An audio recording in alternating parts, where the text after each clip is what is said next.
할렐루야.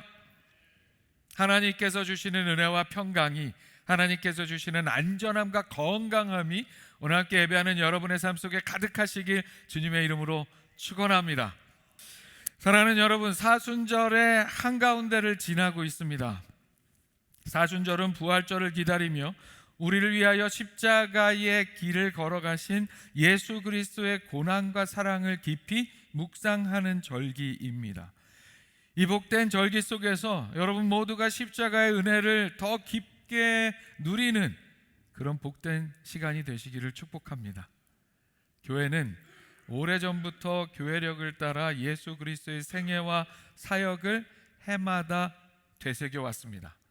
그 이유는 단순히 절기를 지키기 위해서가 아닙니다. 예수 그리스도를 통해 이루신 하나님의 구원의 역사를 반복하여 기억하고 그 은혜 안에 우리의 신앙이 더 깊어지도록 하기 위함입니다. 특별히 사순절은 내가 어떻게 구원받았는가를 돌아보는 시간인 동시에 내가 지금 구원받은 자답게 살아가고 있는가를 점검하는 시간이기도 합니다.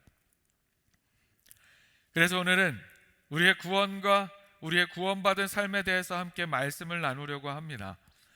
지난 주일에 우리는 하나님의 은사와 부르심에는 후회하심이 없다는 말씀을 나누었습니다. 하나님은 우리를 향한 사랑과 구원의 결정을 결코 번복하시거나 취소하지 않으신다는 참으로 감사한 위로의 말씀이었습니다. 하지만 하나님은 우리의 죄악의 삶을 바라보시며 근심과 아픔, 슬픔의 의미로서의 후회를 하신다는 그 말씀을 통해 우리의 회개와 순종의 삶도 중요하다는 사실을 함께 나누었습니다. 오늘은 그 이야기를 구원이라는 주제로 우리가 받고 누리는 구원의 관점에서 함께 생각해 보겠습니다. 지난 주일 나눈 말씀에서 이야기하는 은사와 부르심은 재능이나 사역의 자리가 아니라 우리 인생들을 향한 하나님의 주권적인 사랑과 그 사랑으로 우리를 구원의 자리로 부르시는 은혜라고 말씀드렸습니다. 이는 우리를 향한 하나님의 신실한 사랑을 의미합니다. 그런데 이 말씀과 관련해서 우리 마음속에 스멀스멀 피어나는 아주 오래된 질문이 하나 있습니다. 목사님, 하나님의 은사와 부르심에 후회가 없으시다면, 그렇게 우리를 사랑하시고 구원하시는 일에 후회가 없으시다면, 우리가 한번 구원받으면 이제 우리는 무슨 짓을 해도 천국에 갈 수 있는 건가요? 구원은 한번 받으면 영원한 건가요? 아니면 살다가 실패해서 구원이 취소될 수도 있나요? 여러분 어떻게 생각하십니까? 이런 질문은 지금도 많은 성도들의 마음속에 존재합니다. 그런데 우리는 구원에 대해서 왜 이런 질문을 할까요? 어떤 사람은 불안해서 묻습니다. 내가 이렇게 부족한데 괜찮을까? 내가 이렇게 흔들리는 삶인데 하나님이 나를 끝까지 붙들어 주실까? 두려운 마음에 확인하고 싶습니다. 또 어떤 사람은 이 구원이라는 주제에 있어서만큼은 하나님의 주권, 하나님의 능력을 강조하고 싶어서 하나님의 구원의 능력에는 실패란 없다고 이야기하고 싶어서 이런 질문을 던지기도 합니다. 그런데 이런 이유와 조금 결이 다른 경우도 있습니다. 구원받았지만 어디 정도까지 멀리 가도 괜찮은지, 얼마나 좀 느슨하게 살아도 되는지, 다 버리기에는 뭔가 아쉽고 아까운 이 세상에 어떻게든 조금이라도 더 가깝게 지내고 싶어서 그런 질문을 하는 경우도 있어요. 말하자면 구원을 하나님과의 관계가 아니라 안전장치처럼, 사랑의 언약이 아니라 보험의 약관처럼 다루고 싶은 그런 마음입니다. 그래서 오늘은 이 오래된 질문에 대해 성경이 무엇이라고 말씀하고 있는지 함께 살펴보려고 합니다.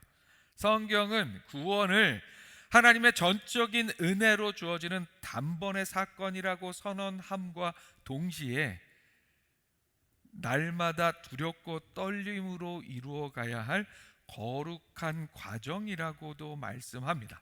오늘 말씀을 통해서 이 두 가지 구원의 원리를 우리의 마음속에 잘 새김으로써 흔들림 없는 구원의 확신과 거룩한 구원의 삶의 가치를 모두 회복하는 복된 우리의 삶이 될 수 있기를 축복합니다. 화면 보시고 함께 읽어보겠습니다. 시작. 구원은 하나님의 전적인 은혜로 시작되고 견인됩니다.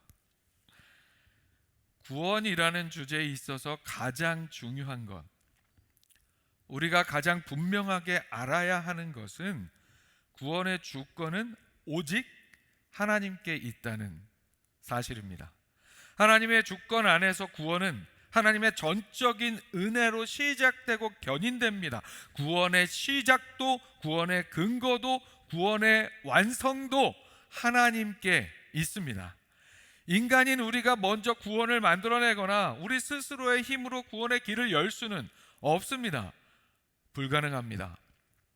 여기에서 견인된다고 제가 말씀드렸는데, 이 견인된다는 말은 칼빈주의 신학에서 예정론과 필수적으로 함께 이야기하는 성도의 견인이라는 신학적 개념에 해당하는 말입니다. 굳게 견, 참을 인자로 하나님께서 끝까지 붙드셔서 참된 성도가 끝까지 믿음 안에 머문다라는 뜻입니다. 전적으로 붙드시는 하나님의 능력, 성도를 끝까지 책임지고 천국까지 인도하시는 능력에 초점을 두고 있는 용어입니다. 우리가 쓰러질 때마다 다시 일으켜 세우시고 마침내 천국까지 이끌고 가시는 하나님의 강한 손, 이것이 바로 성도의 견인이 의미하는 바입니다. 쉽게 이해하려면 한자는 다른 한자를 쓰지만 견인차를 생각하시면 쉽습니다. 구원은 하나님의 구원의 주권 안에서 하나님의 전적인 은혜로 이루어지고 하나님의 전적인 이끄심, 붙드심, 함께 하심으로 우리가 구원의 삶으로 견인된다는 그런 의미입니다.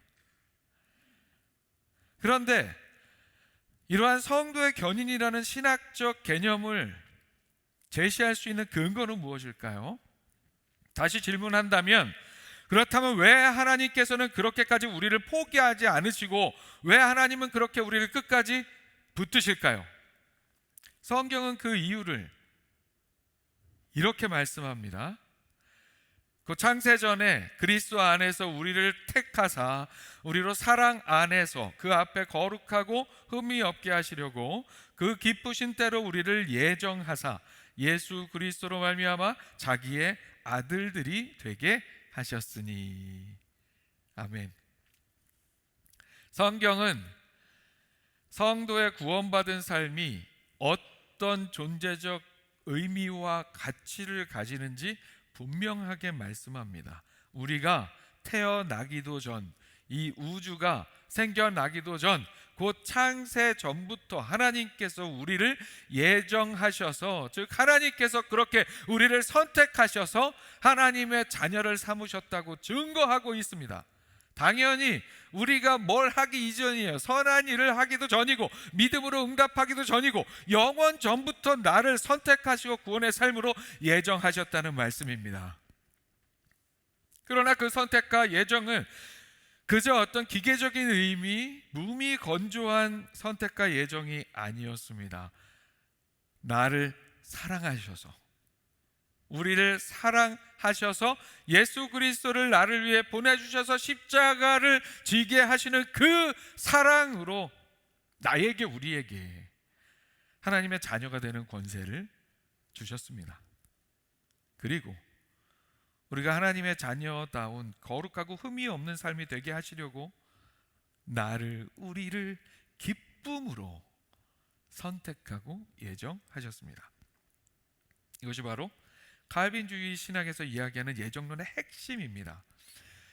이 예정론으로부터 서로 동전의 앞면과 뒷면과 같은 성도의 견인이라는 개념이 나오는 거예요. 영원 전부터 나를 사랑하고 구원하기로 나를 선택하여 예정하셨기 때문에 시간 속에서 나를 끝까지 견인해 가신다는 말씀입니다. 사랑하는 여러분, 창세전이라는 단어의 의미를 한번 생각해 볼까요?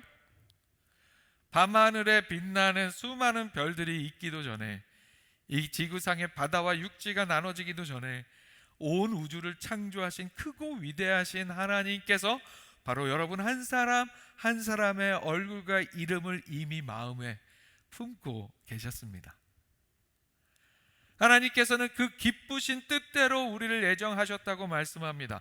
마치 부모가 아직 태어나지 않은 아기를 기다리며 넘치는 기쁨과 설렘으로 아기 방을 꾸미고 아기의 필요를 채우고 준비하는 것처럼, 하나님께서는 그런 마음으로 우리를 선택하고 예정하셨습니다.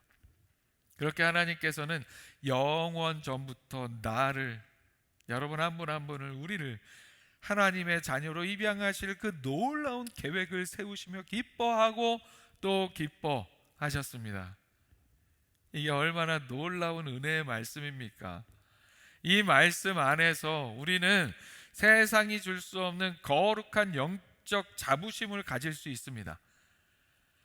이 세상은 우리의 은행 잔고, 타고 다니는 자동차, 들고 다니는 백, 사회적인 명함으로 우리의 가치를 매기려 듭니다. 그런 세상의 눈길 앞에서 때로 우리는 스스로 움츠려들기도 합니다. 그러나 성경은 우리의 진짜 가치가 어디에 있다고 말씀하고 있습니까? 우리는 진화론에서 이야기하듯이 어쩌다 우연히 생겨난 아무 의미 없는 존재가 아닙니다. 우리는 온 우주의 왕 되시는 하나님께서 창세 전부터 기쁨으로 선택하신 존재입니다. 독생자 예수 그리스도의 생명이라는 그 엄청난 대가를 지불하면서까지 하나님의 자녀로 삼으신, 하나님의 가장 존귀하고 영광스러운 걸작품이 바로 나, 여러분 한 분 한 분인 줄 믿으시기 바랍니다. 사랑하는 여러분, 이 놀라운 사실로 영적인 자부심을, 자존감을 갖는 우리가 될 수 있기를 소망합니다. 옆에 분 보시면 한번 얘기해, 내가 이런 사람이야. 얘기하세요. 내가 이런 사람이야. 잘 좀 해요. 내가 이런 사람이야. 또 한마디 해야죠. 잘하겠습니다. 당신이 그런 분이세요. 네. 왜 안 하세요? 잘하겠습니다. 당신은 그런 분이세요.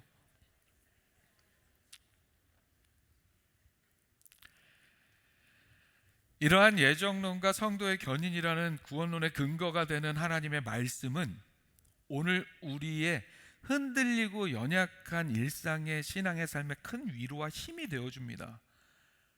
우리는 자주 넘어집니다. 끊어내지 못한 죄의 습관 때문에 좌절합니다. 내 믿음의 크기가 너무 작고 초라해 보여서 때로 스스로에게 깊이 실망할 때도 있습니다. 누군가가 나에게 당신은 구원받은 삶입니까? 우리 왜 그런 거 잘 물어보잖아요. 가끔씩. 지금 죽어도 천국 갈 수 있어요? 자신 있어요? 막 이렇게 물어보면 글쎄요, 내가 진짜 구원받은 하나님의 자녀가 맞나? 내가 이렇게 살고 있는데 내가 구원받은 거 맞나? 나 죽으면 천국 갈 수 있나? 이런 생각 때문에 두려움이 엄습하기도 합니다.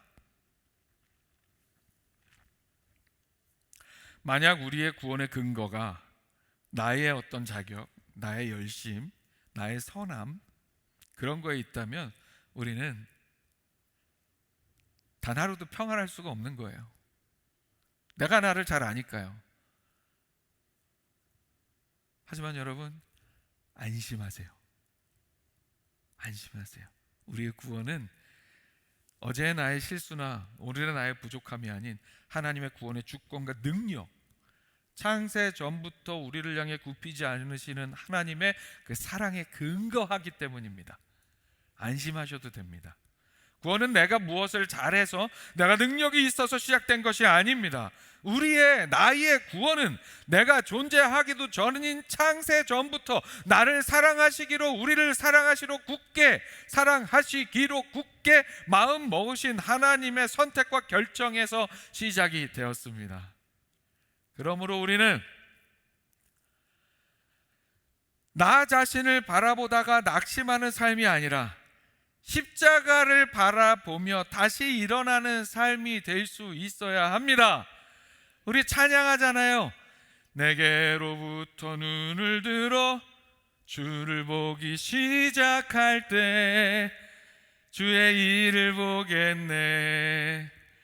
내 작은 마음 돌이키사 하늘의 꿈꾸게 하네. 언제요? 주님을 볼 때 모든 시선을 주님께 드리고 살아계신 하나님을 느낄 때 내 삶은 주의 역사가 되고 하나님이 일하기 시작하네. 왜 그러세요?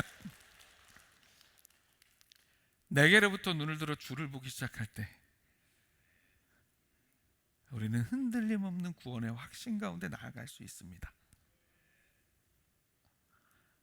구원은 내가 잘 붙잡아서 유지되는 것이 아니라 하나님이 끝까지 붙으셔서 완성하시는 은혜인 줄로 믿습니다.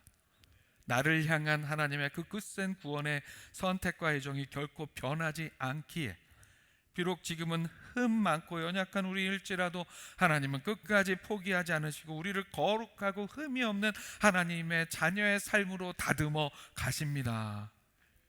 지난주에 나눈 말씀, 하나님의 은사와 부르심에 후회하심이 없다는 말씀의 한 가지 의미가 여기에 담겨 있습니다.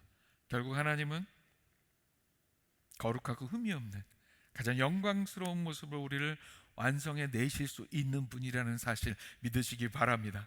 이 사실을 믿음으로 이 굳건한 은혜의 반석 위에 서서 흔들림 없는 구원의 확신 가운데 다시 한번 심기일전하여 믿음의 걸음을 내딛는 우리 모두가 될 수 있기를 축복합니다. 아멘.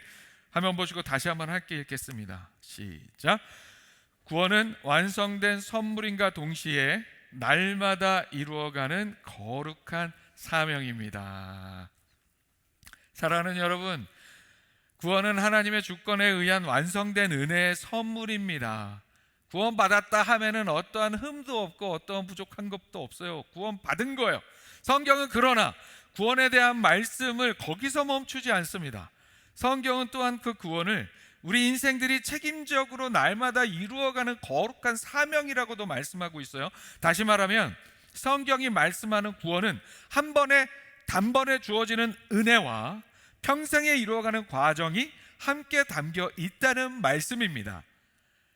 이러한 성경의 말씀의 근거는 우리가 예정론이라는 구원의 원리 앞에만 머물면서 때로 우리가 경험할 수 있는 부작용, 예정론이라는 그 구원의 교리 앞에만 머물면서 우리가 때로 경험하게 되는 부작용을 방지해 주는 역할을 해요.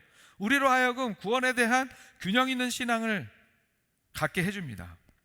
앞서 살펴본 예정론과 성도의 견인이라는 하나님의 구원의 은혜에 대한 말씀 나누었던 대로 연약한 우리에게 실로 큰 위로를 줍니다. 흔들릴 수 있는 내 삶을, 우리의 연약한 삶을 붙들어주는, 우리의 영혼에 닻이 되어주는 그런 말씀이에요.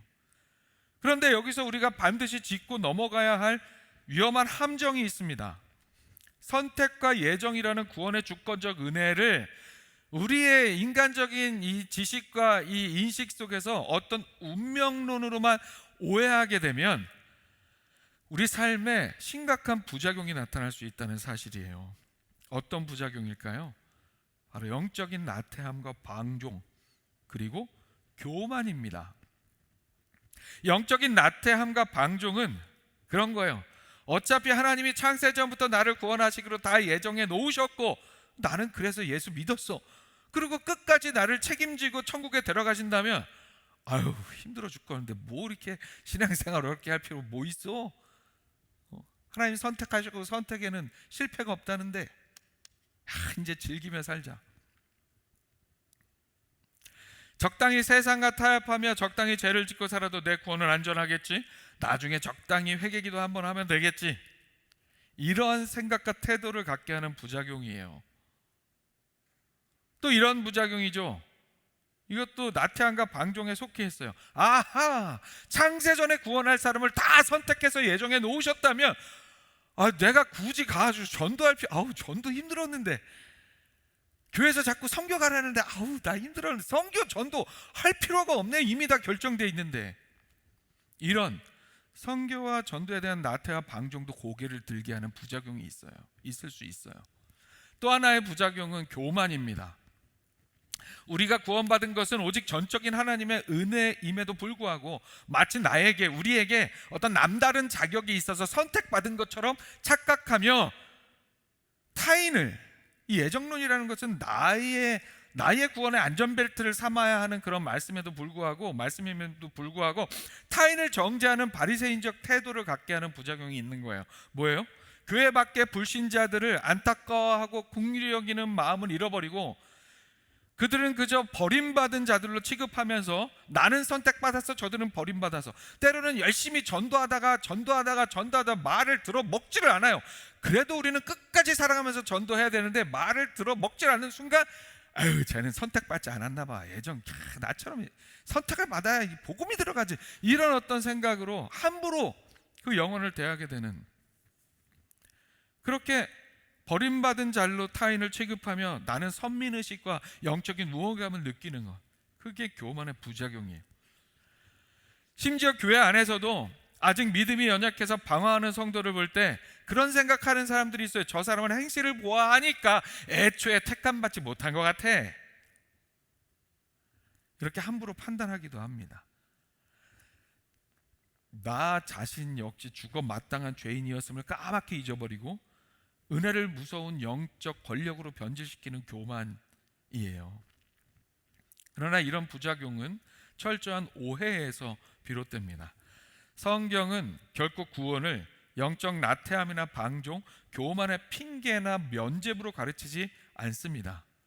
이런 오해에 빠지지 않기 위해서는 성경이 이야기하는 위대한 구원의 진리를 입체적으로 온전히 이해할 수 있어야 합니다. 성경은 앞서 살펴본 예정론만을 구원론의 정답이라고 이야기하지 않습니다. 그래서 우리 아까 찬송가 23장 불렀잖아요.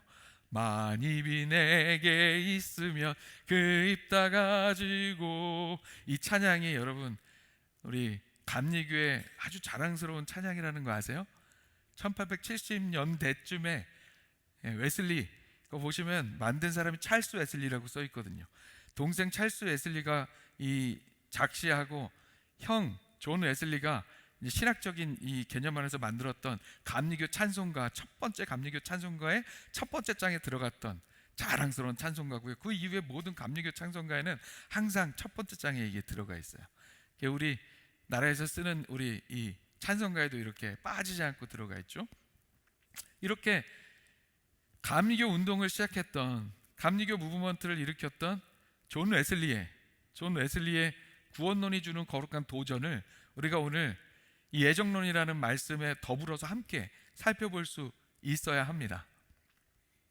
웨슬리의 구원론은 칼빈의 굳건한 예정론과는 약간 다른 지점에서 출발합니다. 그것은 바로 하나님의 주권적 은혜로 주어지는 구원의 기회가 세상 모든 사람에게 주어져 있다는 선언입니다. 성경은 구원에 대한 하나님의 예정과 선택을 말씀하시는 동시에 우리 모든 인생들을 향한 하나님의 진심에 대해서 이렇게도 말씀하고 있습니다. 오늘 두 번째 본문으로 읽은 말씀입니다. 하나님은 모든 사람이 구원을 받으며 진리를 아는 데 이르기를 원하시느니라. 아멘. 이 무슨 뜻입니까?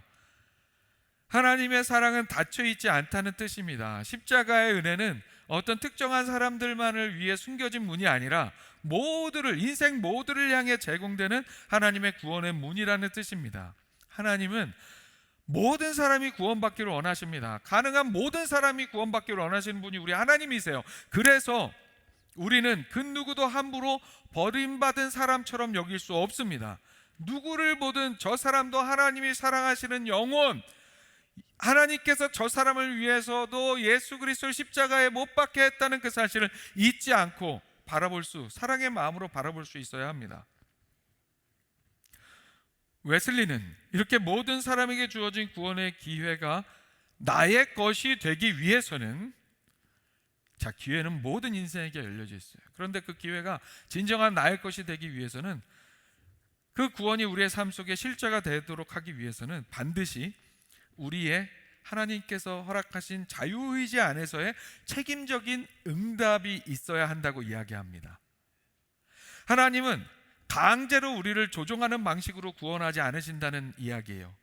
하나님은 언제나 변함없이 우리와 어떤 강제적이 아니, 야 내가 창조주인데 니넨 피조물인데 당연히 나 사랑해야지 이렇게 하는 거, 그런 어떤 강제적인 것이 아니라 인격적인 사랑의 관계를 변함없이 언제나 항상 우리와 인격적인 사랑의 관계를 맺기 원하시는 분이십니다. 하나님은 그런 분이세요. 그래서 성경은 이렇게 말씀해요. 볼지어다 내가 문 밖에 서서 두드리노니 누구든지 내 음성을 듣고 문을 열면 내가 그에게로 들어가 그와 더불어 먹고 그는 나와 더불어 먹으리라. 아멘. 문 밖에 서서 두드린대요. 확 열어 제끼는 게 아니라 문 밖에 서서 두드린대요. 누가 열어야 돼요? 이 말씀은 본래 라오디게아 교회를 향한 말씀이죠. 믿지 않는 세상 사람들에게만 하신 말씀이 아니라 1차적으로는 믿지만 미지근해진 교회를 향하여, 주님을 안다고 말하지만 주님과의 교제가 식어버린 성도들을 향하여 주님이 다시 두드리시는 회복의 초청이에요. 회복의 자리에서도 하나님께서는 강제적으로 막 멱살 잡고 끌어가시지 않으신다니까요. 인격적인 사랑의 관계를 원하시는 거예요. 이 점이 참 중요하죠. 우리 주님은 처음 믿는 자의 마음만 두드리시는 분이 아니라 이미 믿는다 하면서 십자가의 은혜를 잊고 미지근해진 우리의 삶의 문도 다시 사랑으로 다가와 주셔서 두드려 주십니다. 왜 그럴까요? 왜 그러실까요? 구원은 단순히 지옥에서 천국으로 장소만 옮기는 일이 아니기 때문입니다. 구원은 삼위일체 하나님과의 관계의 회복이기 때문입니다. 우리가 본래 있어야 할 자리, 곧 하나님과의 사랑의 관계 안으로 다시 들어가는 것이 구원이기 때문입니다. 그렇게 하나님은 구원의 첫 순간에서도 구원의 과정에서도 강제로 복종시키는 관계를 원하지 않으십니다. 하나님은 반복해서 말씀드리지만 인격적인 사랑의 관계를 원하시는 분이십니다. 그래서 우리의 마음을 부수고 들어오시는 것이 아니라 문을 두드리시며 우리의 응답을 기다리십니다. 우리는 다 그 두드리는 주님의 은혜에 응답한 사람들인 거예요. 그래서 구원받은 인생들이죠. 그런데 그렇다고 해서 자유의지로서의 우리의 응답이 곧 우리의 공로라는 뜻은 아닙니다. 이 부분도 오해하지 말아야 돼요. 결코 그렇지 않습니다. 주님이 먼저 찾아오시지 않았다면, 주님이 먼저 사랑으로 부르지 않으셨다면 우리는 문을 열 생각조차 할 수 없는 사람들, 문이 있다는 사실조차 알지 못하는 사람들이었습니다. 그러므로 우리의 믿음의 응답은 나의 자랑이 아니라 은혜에 대한 항복이고 공로가 아니라 감사의 고백인 거예요. 사랑하는 여러분, 이제 그렇게 문을 열고 예수님을 모셨다면, 구원의 은혜 가운데 들어왔다면 이제 그 이후에 삶이 있어야 하는 거죠. 예수님을 영접한 순간 구원은 시작되지만 그 이후에는 예수님을 닮아가는 삶이 반드시 따라와야 합니다.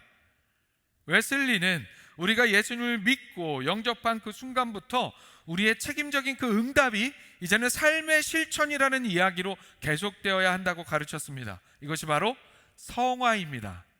성화. 구원받은 자가 되었으니 이제 그 신분에 합당하게 나 자신을 가꾸어가는 마땅한 삶의 실천이 있어야 한다는 말씀이에요. 더욱더 예수 그리스도를 하루하루를 살아갈수록 점점 더 예수 그리스도를 닮아가는 구원받은 자다운 삶을 살아가는 것이 성화라는 그런 이야기입니다. 이 이야기는 오늘 세 번째 본문 구절인, 이 설교에 본문이 세 개니까 여러분 좀 생소하시죠? 저도 본문 세 개로 설교하기는 처음이에요. 두 개까지는 했는데, 자, 오늘 세 번째 본문 구절은 빌립보서 2장 12절에서 이렇게 말씀합니다. 그러므로 나의 사랑하는 자들아, 너희가 나 있을 때뿐 아니라 더욱 지금 나 없을 때에도 항상 복종하여 두렵고 떨림으로 너희 구원을 이루라. 아멘. 성경은 이렇게 하나님의 예정과 선택을 말씀하시는 동시에 모든 인생들에게 주어진 구원의 기회와 거기에 대하여 자유의지로 응답하며 그 가치로 살아내는 우리 인간의 마땅한 책임이 수반되는 구원에 관하여서도 동일하게 강조하고 있어요. 방금 읽은 이 구절의 핵심은 바로 이 부분입니다. 항상 복종하여 두렵고 떨림으로 너희 구원을 이루라. 구원을 이루라는 이 말씀은 그렇다면 무슨 의미일까요?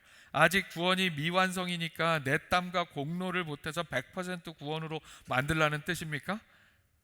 그건 아니죠. 그건 아닙니다. 이 말씀의 의미는 이미 내 안에 완벽한 선물로 주어진 그 구원을 100% 선물로 받은 그 구원을 이제 내 삶의 밖으로, 나의 일상 속으로 치열하게 끄집어내어 증명하라는 뜻입니다. 지난주 말씀 중에 하나님을 근심하게 하는, 슬프게 하는 의미에서 후회하게 만들지 않는 삶이 되는 일, 그 일이 바로 여기에 해당됩니다. 하나님이 나를 인격적으로 사랑하셔서 구원해 주셨고 내가 그 사랑에 응답했다면 응답해서 끝나는 게 아니라 이제는 내 삶의 실천으로 그 사랑을 증명해야 합니다. 이제는 구원받은 자로서 구원받은 자다운 삶으로 나의 구원을 세상에 드러낼 수 있어야 합니다. 이것이 바로 우리가 두렵고 떨림으로 감당해야 할 우리의 마땅한 책임, 성화의 길로 우리가 이루어가야 할 구원의 삶입니다. 그러나 또한 여전히 이 성화의 길도 우리 스스로의 힘만이 아니라 성령님의 도우심으로, 하나님의 일하심으로 이루어갈 수 있다는 사실을 우리는 잊지 말아야 합니다. 오늘 말씀 기억하며 구원의 기회에 온전히 응답하는 삶으로 성화의 길을 책임있게 마땅히 걸어가는, 성령님과 함께 두렵고 떨림으로 우리의 구원을 이루어가는 구원받은 자다운 삶을 살아가는 우리 모두가 될 수 있기를 축복합니다. 말씀을 정리하겠습니다. 오늘 설교를 통해서 우리는 구원론에 대한 아주 절묘하고 신비로운 성경의 균형을 마주했습니다. 성경은 한편에서는 창세전부터 너를 지명하여 불렀다는 강력한 예정론의 근거를 말씀합니다. 그런데 또 다른 한편에서는 하나님께서는 모든 사람들이 구원을 받기 원하신다는 모든 인생들에게 주어진 구원의 기회, 우리 인생의 자유의지 안에서의 믿음의 응답, 그리고 우리가 이루어가야 할 구원에 대해서도 말씀하고 있습니다. 사랑하는 여러분, 우리는 예정이냐 자유의지냐 칼빈이냐 웨슬리냐를 두고 논쟁할 필요가 없습니다. 성경은 우리에게 어느 한쪽만이 정답이라고 강요하지 않습니다. 오히려 이 두 가지 진리를 새의 두 날개처럼 함께 품으라고 말씀합니다. 왜 그렇습니까? 우리의 신앙생활에 이 두 가지가 모두 절대적으로 필요하기 때문입니다. 중요한 것은 이 말씀의 거룩한 균형 안에서 온전한 구원의 삶을 살아내는 일, 그것이 중요합니다. 우리가 인생의 거센 풍랑을 만나 믿음이 밑바닥까지 떨어지고 두려움에 사로잡힐 때 우리는 하나님께서 우리를 영원전부터 선택하시고 예정하셨다는 그 믿음의 반석 위에 설 수 있어야 합니다.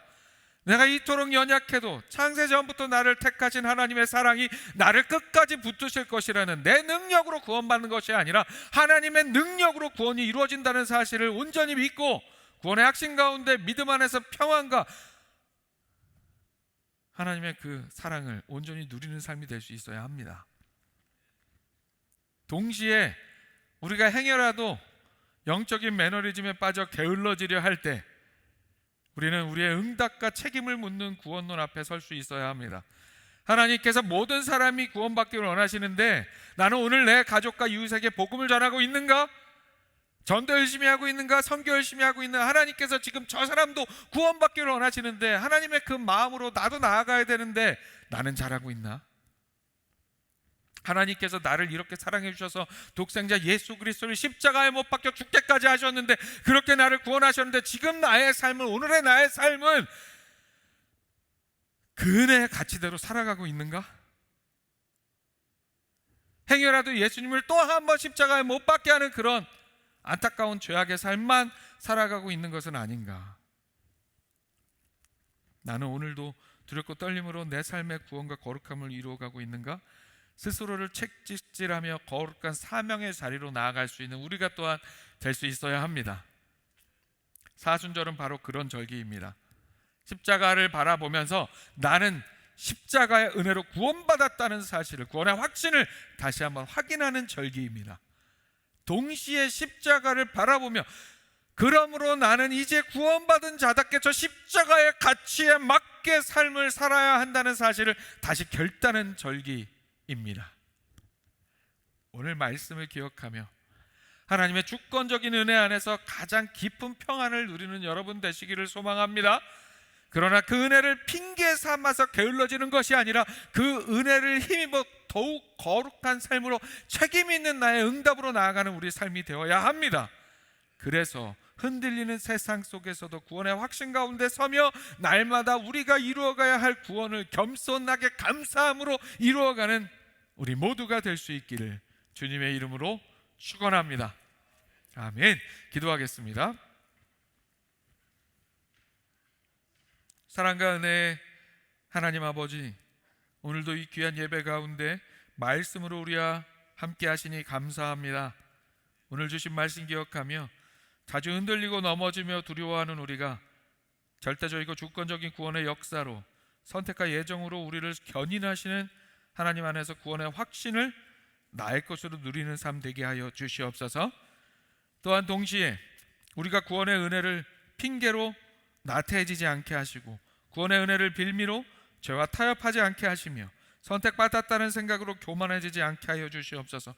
오히려 우리가 자유의지 가운데 믿음의 응답으로 구원의 은혜에 참여하게 하시기 원하시는 하나님의 놀라운 십자가의 사랑 앞에서 책임 있게 그 사랑 안에 응답하여 거하며 성령님의 함께하심과 도우심 안에서 구원받은 자다운 삶으로 두렵고 떨림으로 우리의 구원을 이루어가는 삶을 살아가게 하여 주시옵소서. 그래서 날마다 예수님 더 닮아가는 성화의 길을 걷는 우리 모두가 되게 하여 주시옵소서. 말씀을 주심에 감사드리며 예수 그리스도의 이름으로 기도합니다. 아멘.